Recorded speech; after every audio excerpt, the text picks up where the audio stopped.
I had the great opportunity of being at the Contact in the Desert a week and a half ago in Indian Wells, California, with Doc Wallach. He was there, part of the invited guests, and he was celebrating his birthday as well as me celebrating mine. Doc, that was fun. George, it was a lot of fun. It was the most fantastic event I've ever been to. I've been going to these kind of events for 45 years. We've gone to the Contact in the Desert for 4 or 5 years.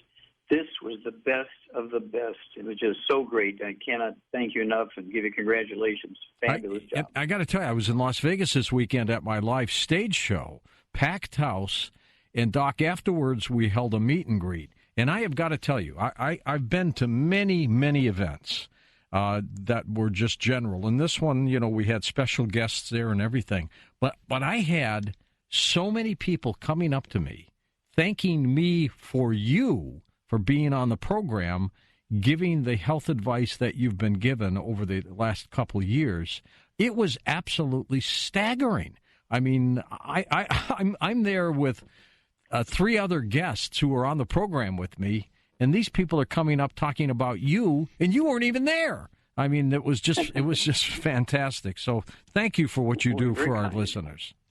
Well, thank you for the feedback. And, of course, I get the same thing when I'm lecturing up here. I'm in Canada right now, Vancouver, BC. I lecture up here, and they say, I heard you on George Noory Show.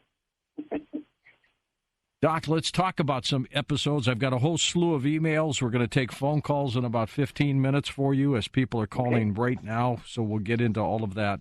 But I had a guest on that was swearing up and down several weeks ago about using coconut oil.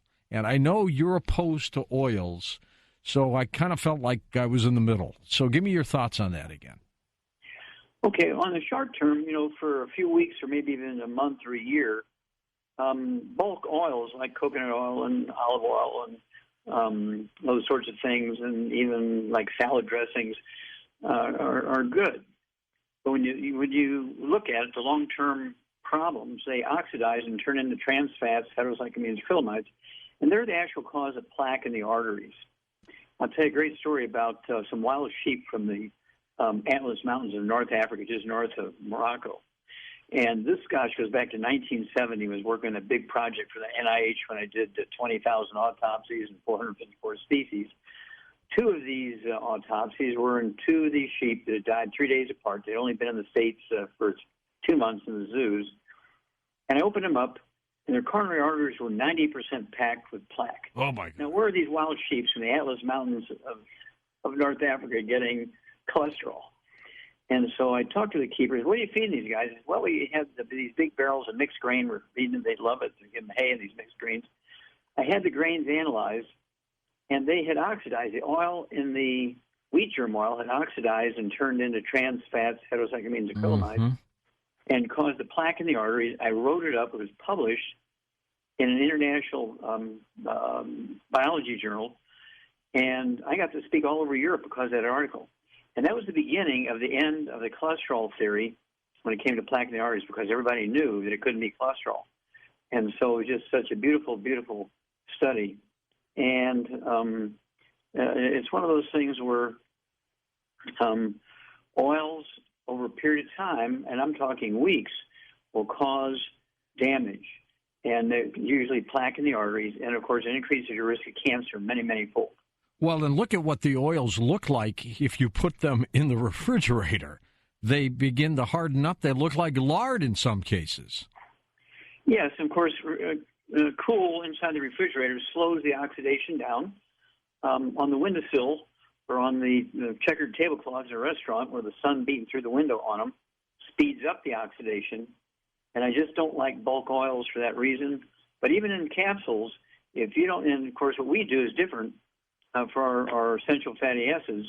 They're packed in rooms that are 28 degrees below zero. In a nitrogen-filled room, you have to go in with a scuba outfit because you can't survive, and there's no oxygen in the room, so there's no oxidation.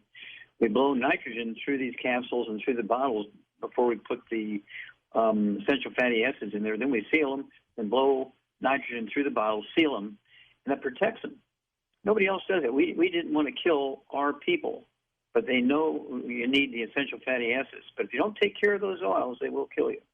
I want to tell everybody, too, by the way, though, Critical Health News is a sponsor of the program, and we're partners with them. When you hear their commercials, Doc Wallach and company does not pay for appearing on this program in these shows. He does not pay for them at all. He comes on to give you the information that we think is so vital, and the only reason I do it is to help somebody who might be ill or sick.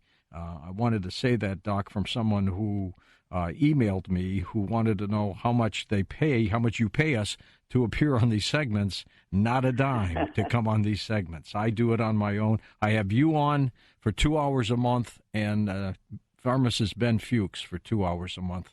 Pharmacist Ben is just fantastic. He does a great job. We're so proud of him. Absolutely. And I get chastised from some people who say you're not on long enough. So, but anyways, I got an email from Sue in Buffalo. She says, Doc, what can you help me for on calcification in your blood?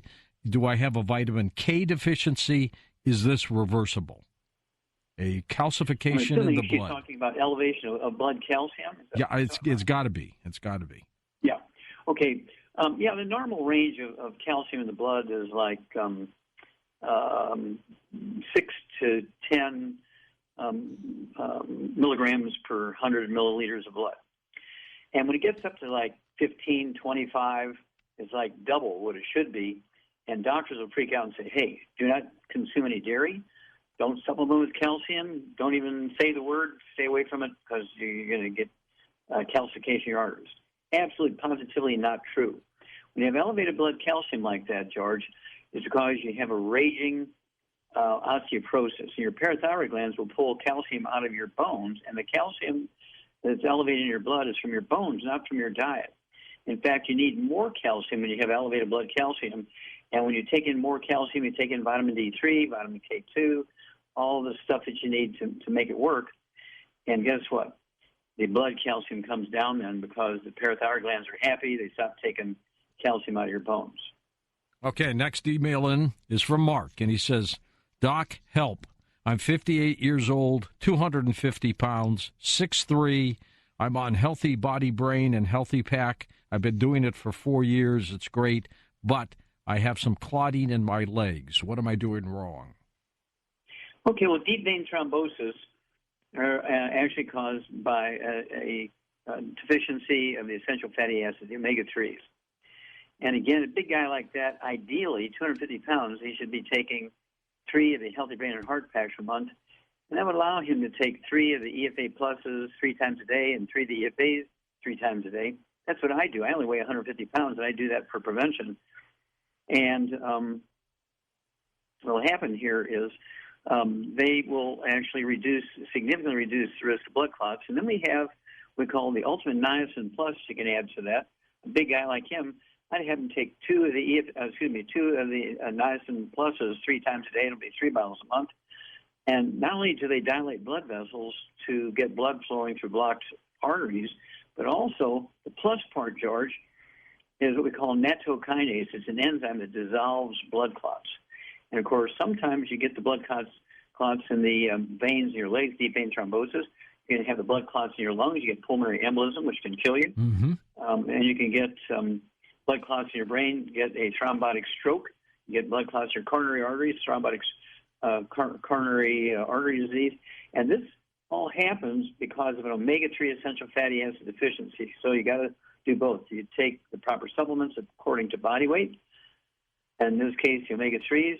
And then, of course, you need to take something like our Ultimate Niacin Plus with a nattokinase I do it just for prevention because I fly so much, and you're circulating with this nattokinase enzyme, and it dissolves any new blood clot. If you get a pulmonary embolism, how serious is that? Well, it can be life-threatening. It can certainly kill you, and depending on how big the blood clot is and where it's located, if it's a small one, it can cause some aggravation and coughing, and they'll do a MRI or CAT scan. They can actually see it. They get some edema in that area. But if it's a big one and a whole lobe of the lung is involved, then you're in really deep trouble and you could die. Doc, so many emails keep rolling in. This one I want to read to you. George, my name is Patrick, 44 years old. I'm homeless. Now, he's got a condition, Doc, I've never heard of before. It's called pyoderma gangrenosum. Ever hear of that? Bioderma? Pyoderma gangrenosum. Never heard of it. He says he's cut out. Angio. Is it angio or angry? Maybe he spelled it wrong. He said he's cut out gluten, but he still has open ulcers on his legs. Maybe that's what it is. Mm-hmm. And he's in a wheelchair. Sure. Both legs are contracted in a sitting position. So what can he do? Okay, so it affects also the how the legs are positioned as well as the skin. Okay. Yep.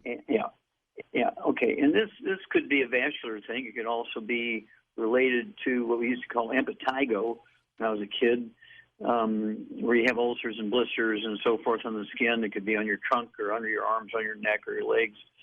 And, of course, it's kind of a manifestation of gluten intolerance. One of the many manifestations of gluten intolerance is because it creates a deficiency of several nutrients, which then results in this. It's almost like plague or pellagra, which is a vitamin deficiency. And so what I like to do, let's just say for 100 pounds of body weight, you would need the big hammer in the toolbox, the one Healthy Brain and Heart pack for 100 pounds of body weight. And I would also throw in the Ultimate Niacin Plus. I just love that for these kind of skin problems and vascular problems. And a guy like that, per 100 pounds of body weight, he could take 2 of those Ultimate Niacin Plus twice a day. That would be 2 bottles a month, because they only come in small bottles of 60. And it's one of those things where I would have to see it or make sure that he's got the name right, but that's what I would go with. And I've got to get my GoFundMe campaign going for these products, Doc, because, I mean, this guy's homeless. He probably can't afford to buy anything, even at a steep discount. So we got to get this not-for-profit They going. actually have, the Men's Fellowship and the Women's Sisterhood, and they raise money for the homeless and people who can't afford these things. And so there are ways to do it. Let's go to the phones, give people some help and recommendations. Tom in Massachusetts, east of the Rockies, to get us started. Hey, Tom, good morning. Good morning. Hello, George. Hello, Doctor. Good. I have a mole that doesn't look right. Uh-oh. And I was wondering if there's anything I could do for that before I go with the traditional method. Well, he's got a mole, Doc, that he's a little concerned about, but should he not go to his dermatologist ASAP? What do you think? Well, I would think he needs to go to the dermatologist and find out exactly what it is. A mole is benign. It's a non-cancerous thing. There's also certain types of skin cancer that don't go anywhere. They're cancerous, but they just kind of grow locally. They don't go through the bloodstream and don't metastasize to other locations. And so I would have a dermatologist look at it. And then he could have a bad melanoma, Doc. What do you think? That's possible, and that's why I say you need to have somebody, professional look at it, tell us what it is, and then, of course, get the advice from that professional. In the meantime, it never hurts to support your immune system when you have these sorts of things. And, again, get rid of all the bad stuff, the fried foods, the processed meats, the oils, and then the glutens, wheat, brown, and oats. And then take the 90 essential nutrients which support the immune system, and it could be the Healthy Brain and Heart pack because it has all 90 essential nutrients plus a few of the secret sauces that really support the immune system. And what exactly is a mole, anyways, Doc? Okay, a mole is usually pigmented. It's usually a brown or dark brown, almost black, and it's caused by the melanoma producing cells. And melanin is the skin pigment that turns brown. Same thing, the hair turns brown. And it's just a local growth. It's not caused by a virus or anything like that. It's just a couple of cells run amok. They're not cancerous, but they produce, babies are born with them. You can have a place in your body you never had them before, and you wake up one morning and have a mole. And again, it's a non-cancerous thing. And the basal cell carcinomas tend to be red, and they only grow locally. They're malignant, but they only grow locally. I've seen them actually eat a person's whole face off, but they don't metastasize to the bloodstream to other locations. And like you say, a melanoma can be a malignant thing, and it can be very, very dangerous. Sure thing. Okay, Tom, so get to your dermatologist, as Doc said, find out what it is, and then we can go from there. That's the most important thing. Another email in from a person who says, contemplating my 5th shoulder surgery, 3rd spinal surgery. I grow bone spurs, which tear up joints and muscles, piercing my spinal column. How can I stop them, Doc? I'm a 59-year-old female. I'm 5'4", 155 pounds. Well, George, it's kind of interesting. When you have bone spurs, you actually have a raging osteoporosis. And bone spurs always occur. They always occur where a tendon or ligament hooks into the bone. And as the muscles pull that bone, because the bones are soft now because of osteoporosis, they'll pull the spur out of the bone. And so what you need to do is get this individual per 100 pounds of body weight, 1 Healthy Brain and Heart Pack, okay, gives it 90 essential nutrients. Then you throw in an extra bottle of osteo to make sure there's 2 ounces of the osteo per 100 pounds of body weight. Now, that comes in liquid or capsules, right? The osteo? Either way, capsules or liquid, either way will work. We have both. Depends on, if they want to put it in the smoothie, it's easier with the liquid. I'm on the road a lot, so I can't take a lot of liquid weight, so I take the capsules with me. And then the vitamin D3 is necessary to absorb the calcium from the digestive tract and then to lay it down in the bones. So vitamin D3 capsules, I'd take 3 of those twice a day for 100 pounds of body weight. And then also the MSM, which does the same thing from a little different direction as from our Free Life division. 3 of those twice a day per 100 pounds of body. There's only 1 bottle. This is a big bottle, 180 count. And it's one of those things where miracles happen. It's amazing. You give your skeletal system, your musculoskeletal system, the 90 essential nutrients with a little bit of leaning towards the things that are necessary for bone health, and the bone spurs just clamps right back into the bone. It's just a miracle without surgery. Do not get surgery for bone spurs. Okay, next up we go to Thomas in La Jolla, California. Thomas, go ahead, sir. Thank you, sir, for taking my call. Sure and thing. Joel Wallach, you're doing magnificent work. I'm on the longevity program, very pleased. I have a relative who experienced a very severe industrial mercury poisoning, specifically methyl mercury, and I advised her to get on the 90 essential nutrients, but is there anything else that she could do to help detoxify mercury from her body? Okay, you know how much she weighs? She 110. Okay, so a small lady. Now, the first thing I would do is have her get a hold of the book Rare Earths of Cures. In Chapter 11, it tells you how to collect hair, how to package it, where to send it, and in 2 weeks' time, you get the level of mercury in your body. And so she doesn't have to go to the doctor to keep contact with or to keep an eye on how much mercury is left in her body, right? And so I recommend that when somebody gets an overload of mercury.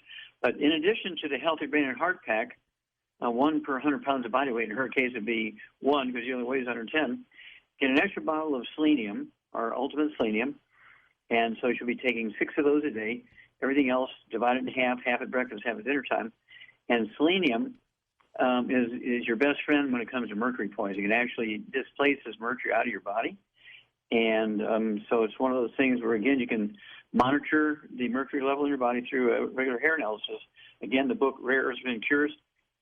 Everybody should have a hair analysis once a year, and that's for these sorts of things, as well as deficiencies that result in really dangerous, aggressive behavior. Okay, I hope that helps you, Tom. There's another email in, Doc. They keep rolling in. Gentleman is 57, 5'10", 183, so not too overweight at all.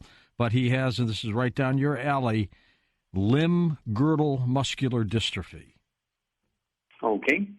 Well, limb-girdle muscular dystrophy, of course, is a deficiency of a single nutrient. And oftentimes these folks will have a gluten intolerance, and so their efficiency of absorption is way down.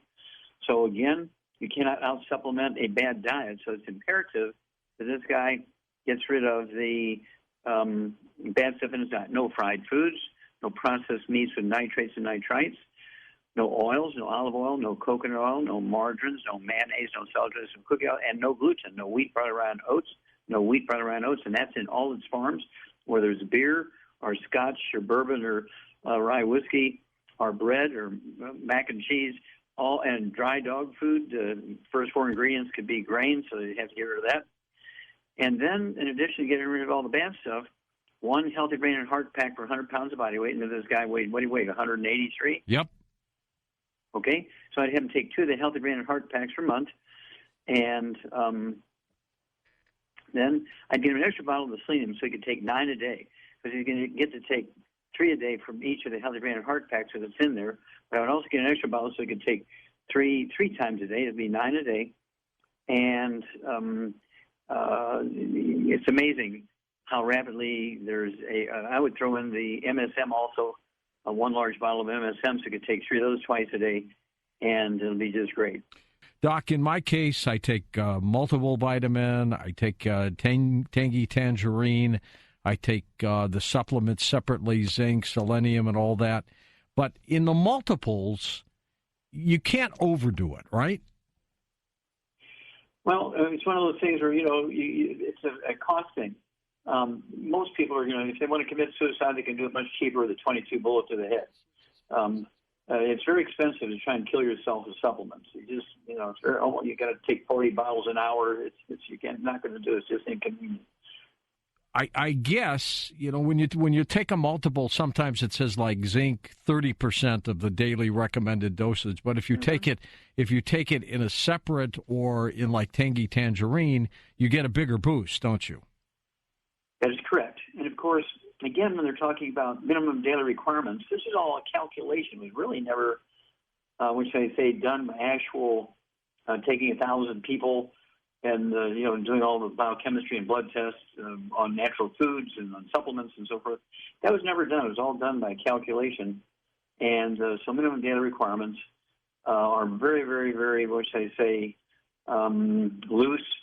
And so if something is 10 milligrams a day, minimum daily requirement, I might go with 50 milligrams.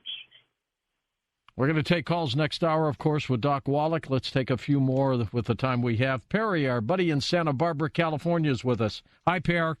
Yes, hello. Thank you, gentlemen, both. Sure for thing. All you do for us down here. Really, I really Thank appreciate it. You're so welcome, Doctor. Last December, I had spinal stenosis up in my in my upper neck, and then I had the screws put in there and everything. Well, I have to see my neurologist, my doctor, the neurosurgeon again. Basically, what has happened is I'm still in pain, with basically all over my body. My fingers, my joints, and everything, and my hip is absolutely killing me. And I'm just wondering, Doc, what can be done to kind of alleviate. How much do you weigh again? I weigh. Let's see. When I had surgery. Let's see. No, now just approximately what do you weigh? Right now, about 185 pounds. I'm 5'10". Okay.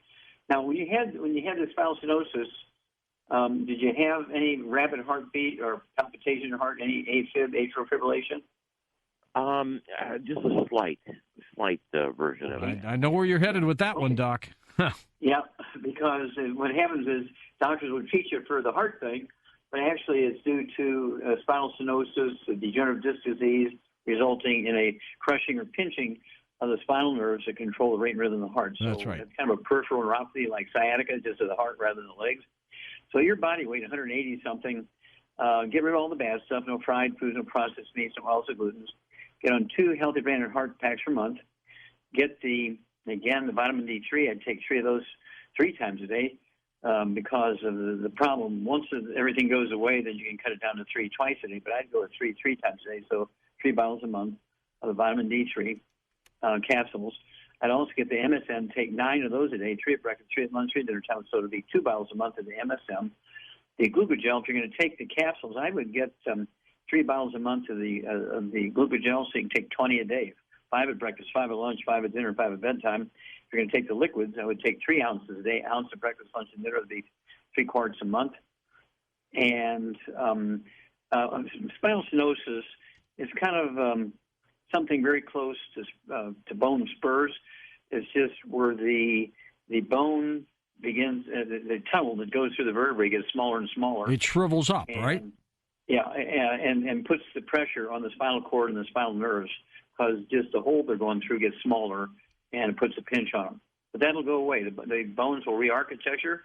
They want to be normal, and you give them the right raw materials, and the bones will re-architecture into the normal shape and size, and opens up that tunnel and takes the pressure off the spinal cord. How come with some families, Doc, if they have longevity, they live into their 90s, it's pretty standard with the brothers and sisters. There's got to be something into the genetics about that? Actually, it's not genetic. That's a very good question, though, George. It's called epigenetics. And this can be generation. Yeah, we've got 5 generations of people who live in their 90s. Well, these are people who are staying away from the bad stuff just because of their lifestyle and eating habits and how they cook, avoiding oils, avoiding burnt foods, staying away from bad stuff, excessive sugar. And by dumb luck, they live in a place where there's lots of minerals in the soil where their food is grown. And nutritional minerals do not occur in a uniform blanket around the crust of the earth. There's places on Earth or what are called blue zones, where the National Geographic says these are the longest of people on Earth. It's just by dumb luck they have a lot of minerals in the soil there. And most of them, except the top 20, with the exception of one, the top 19 out of the top 20 are third world cultures, and they're still putting wood ashes into their gardens, which are plant minerals as opposed to real ashes.